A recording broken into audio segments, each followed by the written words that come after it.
CRBN came out with their first TruFoam paddle almost a year ago now, and they have the new Waves version that has just been released. So what's the difference? Well, I'm noticing right off the bat that the weighting of the new Waves is much better stock. Feels like it has a lot more shape, a lot more dwell time, a much bigger sweet spot, and at the net actually feels really nice.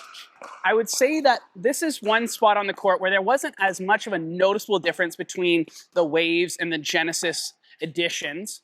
But as you backed up through the mid-court, you felt the sweet spot open a lot more on the Waves. You felt a little bit more dwell time, slightly more power, and a little bit more shape. And obviously, these are all attributes that you want from a paddle right from stock. The great thing about the CRBN is that they have some of the best spin out of any paddle on the market, in my opinion. You just get a lot of shape on that ball, especially on your drops. It kind of just starts diving like no other paddle.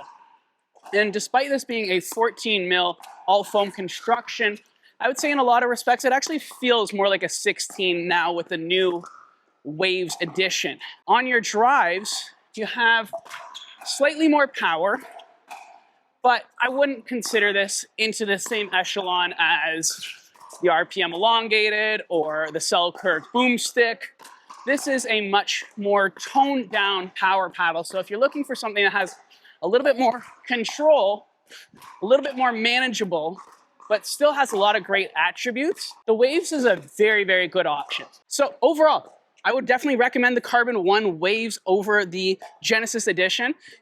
If you have the Genesis edition, is it worth upgrading?